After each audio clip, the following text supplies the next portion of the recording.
Sometimes the reason your funnel isn't converting is because there's a disconnect between your offer and your lead magnet. Hi, I'm Paige from theimpactcopywriter.com, and I help founders and marketers boost the conversions for their most critical campaigns by focusing specifically on their marketing messaging, or as we call it, the copy. Today, I'm going to share with you a subtle but serious mismatch that could be the cause of your performance problems. This is best illustrated with an example.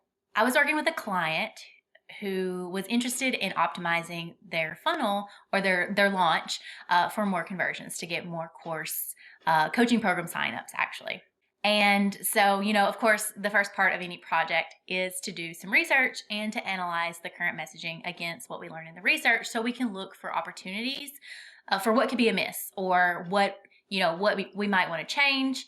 And we want to do that research because we don't want to make like wild guesses. We want to base everything we're doing off of data that we have.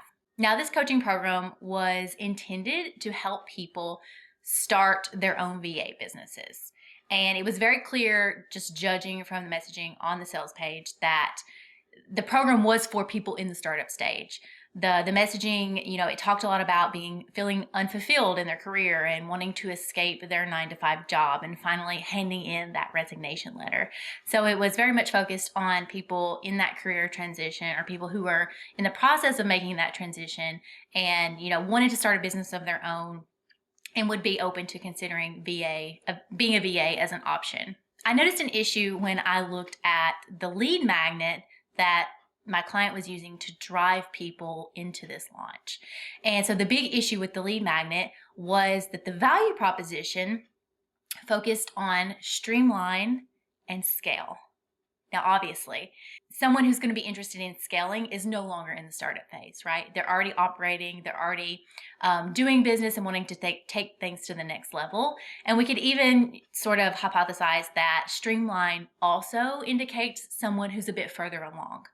So I brought this concern to my client and I said, there's a possibility here that the people that you're attracting with your lead magnet are further beyond the startup stage. So once they get to the actual offer in the back end of the funnel, that product isn't a fit for them because they're not in the startup stage anymore and wouldn't be interested in a startup product.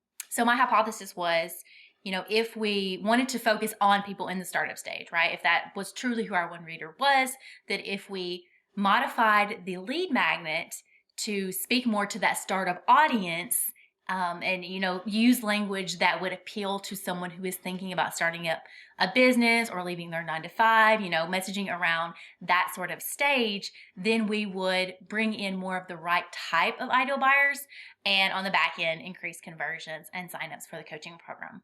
As you can see, it's a really subtle nuance, right? A really subtle thing in the messaging that could have serious implications because the way that you're talking to people and who you're attracting actually pulls in people who are just not the right type of ideal buyer for what you're selling later on. So if you have a funnel that's not converting or not converting well, but you're getting leads, I highly recommend you take a few moments today to look at the lead magnets for that funnel or for that launch or whatever sort of promotion that you're using and look at it through this lens.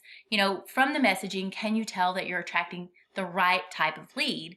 That's a match for the type of buyer that you want to sell to later on. If so, great. You need to look deeper into messaging issues. And if not, it's usually a pretty easy fix. You may have to, change your lead magnet up just a little bit, and you'll no doubt have to massage the messaging on that opt-in page or registration page or, whatever type of lead magnet you're using. But it's not a complete overhaul of, your entire funnel. Not usually anyway. And as always, if you need help turning your performance problems into more profitable promos, let's chat. You can start a conversation with me over at theimpactcopywriter.com.